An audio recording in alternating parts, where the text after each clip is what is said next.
Welcome to the Take a Listing Today podcast, where our hosts Jim Studebaker and Todd Robertson give you strategies to get you out of the office right now so you can take a new listing today. And now, here's Jim and Todd. Hello once again, Take a Listing Today podcast. Today is a great topic and we're glad you're here. I'm Jim Studebaker, Todd Robertson right there. And over there is our producer, Lisa Gray. Lisa Gray in the house. Well, we have a wonderful topic for you today. We're going to get right into it because I don't want to waste any of your time. Wait a minute, that's the topic of today's show, which is how to stop wasting time and sell more real estate. I mean, it doesn't get much simpler than that, right? Here is a great idea. The personal computer. When the personal computer was invented, it was supposed to save us so much time. Society would become paperless. It was going to be just wonderful. Well, that didn't quite happen, did it? Correct. Well, many of us still spend way too much time with piles of paper as well as the official time stealer, the internet. Now, if we didn't have the internet, you wouldn't be watching us on the podcast or things like that. So it has its pluses. But really, you spend a lot of time on email, social media, online shopping. Come on, you know who you are. No, it's funny but not funny because this will be our least attended podcast, YouTube, because people look at this title and they're going to be like, oh, geez, I don't need that. That's not me. No, I don't want to waste my time watching a show on how to not waste time. But you talk to a lot of your friends, and I have a lot of friends in real estate who will even admit, some of them who are not winning in a big way, admit, hey, real estate's easy to get into. It's very optional while you're there. It's easy to get out. You're an independent contractor. So this is probably 95% of people is who this relates to. So here's a recent Michigan State survey. It found we spend more than 7.5 hours per week recovering from email interruptions in our daily work day. Now, can you afford to not work 7.5 hours? That sounds terrible. Why don't we figure out how to stop wasting so much time? Well, a great way is to begin to understand the value of each hour of your time and figure out your hourly rate. So how do we do that for you who are not mathematically inclined? Just take your annual commission, divide it by 2,000, which is the average amount of hours most people work per year, and you will get a rough estimate of your hourly rate. Well, and a great aside to that is the owner of our company, and you've seen it, he's framed this exact thing, and it's framed this very moment in the company boat. It's written down daily, hourly, per minute. So if he's wasting a minute, he knows what he's wasting. And guess what? As we all know, he's accomplished most everything he set. And very few people will do that. Absolutely. So I hope everybody has done that right now. You've taken your annual commission, divided by 2,000. Hopefully it's not like $695. Hopefully it's a little bit better than that. So that's going to give you an idea of how much money you lose every hour that you are a slave to your email or social media, surfing the net, looking for that shiny new TV or the pair of loafers or whatever.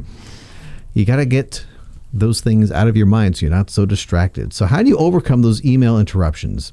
Turn off your email notifications and only check email at specified times during the day, or even better, assign the task to your assistant.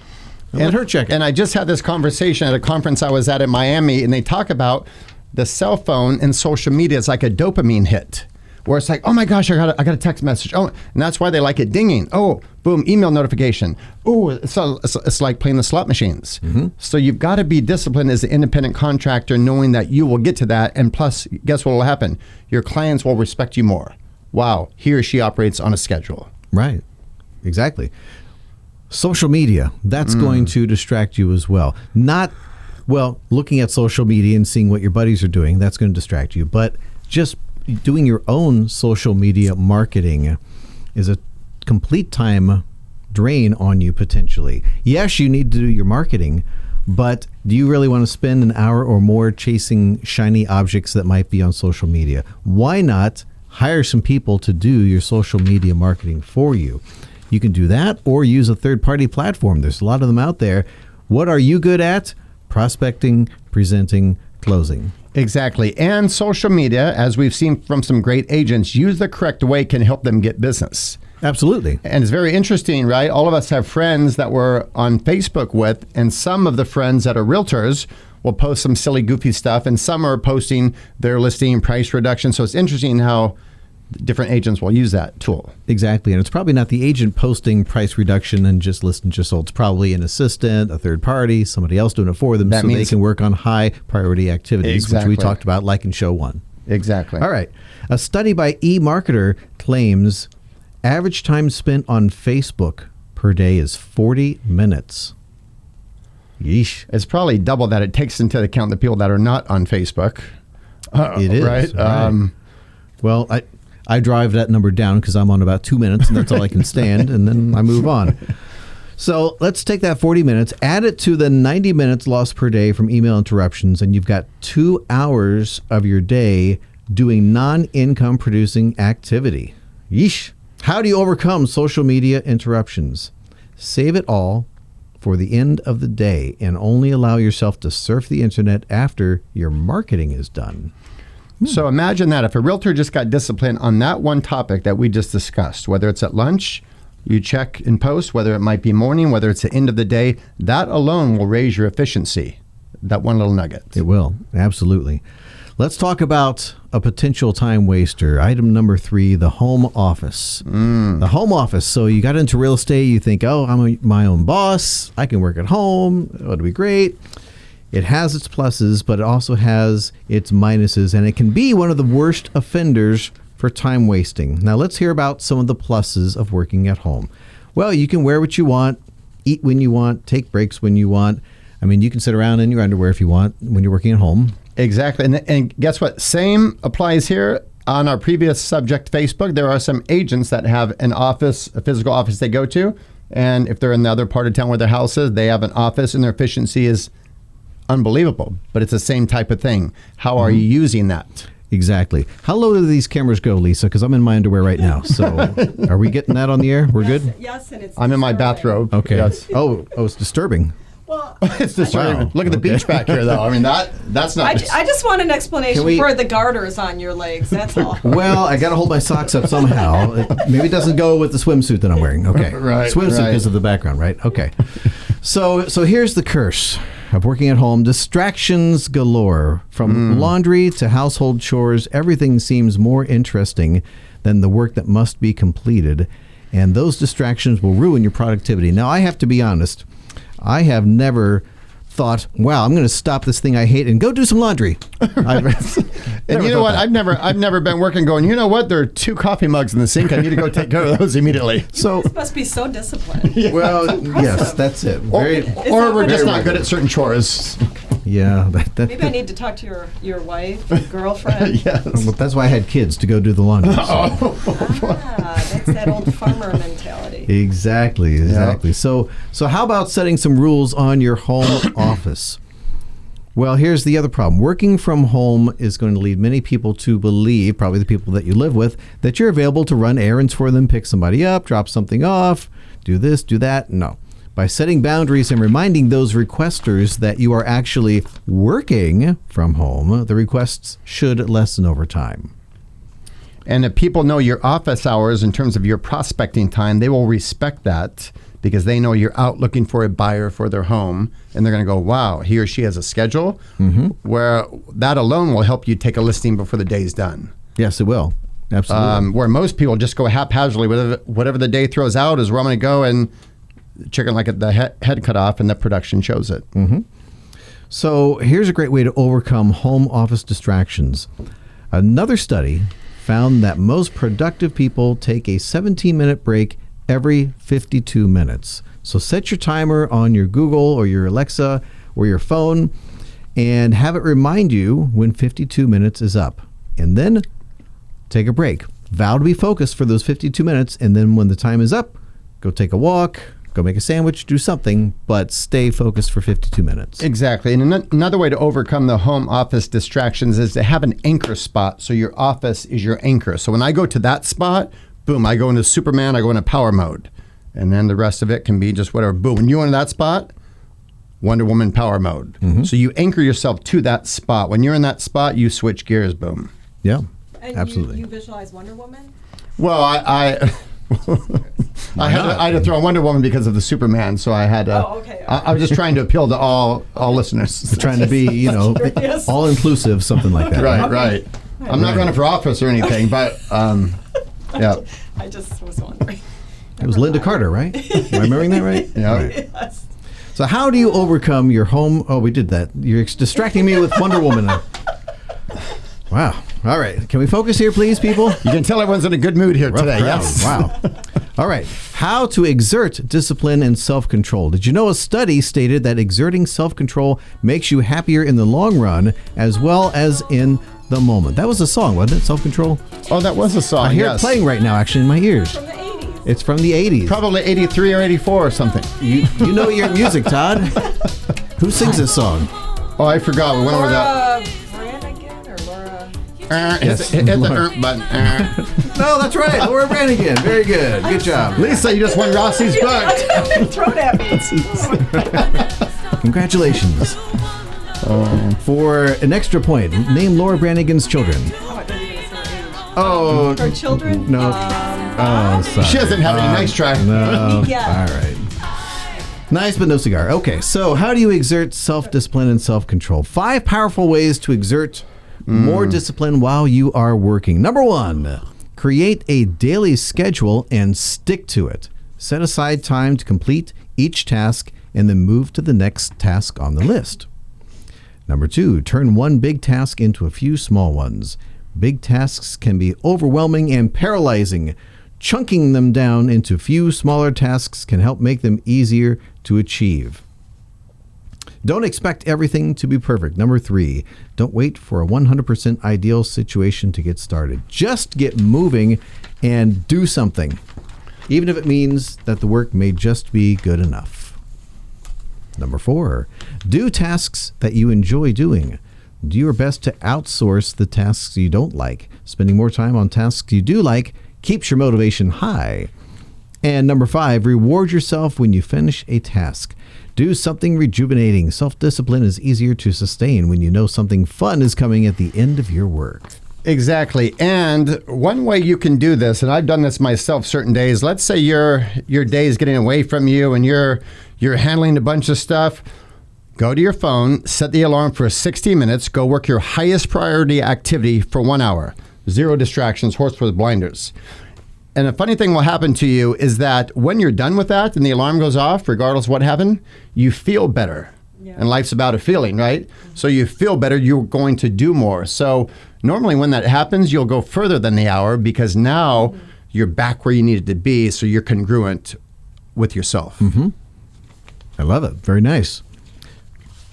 Productivity enhancers, topic number 5. The following are a few tips to increase productivity during your work day.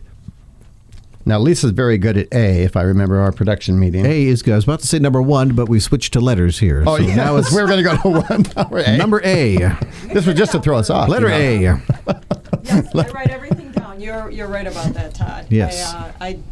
I sleep very good at night too. Well, And I sure. think it's because I write everything down and get it out of my mind. And share with the group, because you said something great in the production meeting about, let's say your day ends and you have your list and you've got some carryover. I liked what you said there. You don't get overwhelmed. You don't beat yourself up. Yeah, I'm a big list person. I do it on the weekends as well. Some people may say I'm a little OCD, but at the end of the day, when I'm finishing working, I write my list for the next day. I do this on Friday for Monday. Obviously, realtors are working on the weekends, so you have a different schedule. But before I leave, I write it. I prioritize a list. I could have 8 things, 10 things, depending on how many. I know the priority. I have it sitting out right on my desk when I get in the morning. It's right there. I know exactly where to get going. You can leave in the middle of a project sometimes. You got to get going. And now you got to get back into the project the next morning. If you don't have a list, a prioritized list, Right. you're in trouble the next day. Now you're going to take an hour to figure out, what am I doing? Where am I doing? And it gets overwhelming. And just thinking about compounding what she does, 1 week, 1 month, 1 year, 2 years, 5 years, you have a better life. You're more organized on your money. You're more organized on your physical health and energy, on your business. That does a lot. Yeah, absolutely. We hit A through C. How about D? Oh, we did. Prioritize work. I'm going to go take a smoke and you go ahead and By the way, Continue Jim on doesn't smoke. He just started smoking today after the production. right now actually is when I'm starting. So Yeah, go ahead. We're going to start him off with a patch so he doesn't even have to smoke. Just put the Vape. patch on. Okay, I'll read it. Dreaded tasks. Oh, I'm sorry. Go ahead. Yeah. No, I was serious. Your Okay. voice is better than mine. You've got that great radio I don't voice. know about that, but thank you very much for noticing. Dreaded tasks. If you have a task or a project that you dread and you're avoiding, do it first.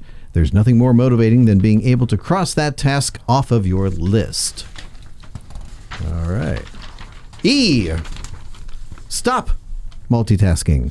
It can be easy to work on a few tasks at once, but usually the quality of your work will suffer. Focus 100% on one task at a time. Now watch, all of us have done this, and all of us probably during the day do this a couple times if we don't catch ourselves. But it's an interesting analogy. Let's say your shoe's untied, and you're walking somewhere and you realize your shoe's untied, and then you also realize there's a lion chasing you, and you have a certain amount of time. What are you going to do? You can't multitask in that moment. That would be difficult. It would be difficult. Yeah. It would be difficult.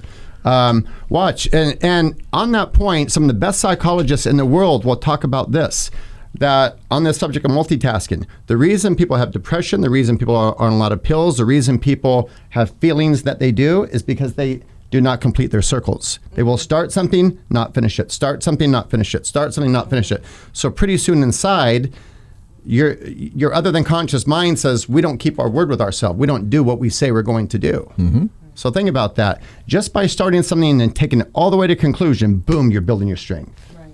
And focus 100% on that task up front. Get it done quickly, get it done right, then move on. Exactly. And as Lisa said, we're going to get interruptions. Life's going to rain on our parade. But watch, we get back on it. We say, boom, I take that to the finish line. And we're not going to always win. But with that mindset, we will win more often than not. All right. And here's the key to everything. Item number F. Eat a healthy breakfast and get some exercise. Healthy people are more productive. Studies have shown that adequate protein first thing in the morning fuels your brain so that it can function to its best. Now, eating a healthy breakfast does not mean McDonald's drive-thru and ordering a 3 for breakfast. The number 3. And the exercise does not mean, and I heard this from a buddy a week ago, and I'm like, oh my goodness. I said, oh yeah, what kind of exercise do you do? Oh, well, my exercise after the bath, I pulled the plug and I just tried to fight the current the whole way. And I'm like, oh boy, we got to do some work with you. Okay, that's good. Probably something more than that. Okay. Yeah. You can get your blood flowing by a short walk, a few push-ups, jumping jacks, sit-ups. They can all give you a good jolt of energy needed to keep you going throughout the day. Some deep breathing, some meditation, whatever it's going to be for you. Have a strong morning routine to build your foundation before you jump right into life or your phone or emails or challenges. Next week, Lisa will demonstrate the jumping jacks, the push-ups, and sit-ups so that you will know exactly how to do that the correct way. And that's everything that you need to know about how to stop wasting your time and sell more real estate. I mean, it's Do we have that any simple, questions huh? up here? Nothing right now. Outstanding. Oh, it was- well, no, it does, let's see, I see someone, no questions. It was so good. There's no questions left out there. It's outstanding. And remember, for those of you listening and watching right now, go to the website, take a listing today, and you can sign up. You can sign up to your office. You can make sure you get alerts for when this podcast comes out. A lot of offices now are using this as their sales meeting around the country. I'm hearing this talk around there. A lot of brokers saying, oh, I love it. Let's have our people sit around. Then after the podcast, they'll have a roundtable discussion to say, how do we get more efficient at this topic? Exactly. So that's a great way to use it. Thank you for mentioning that.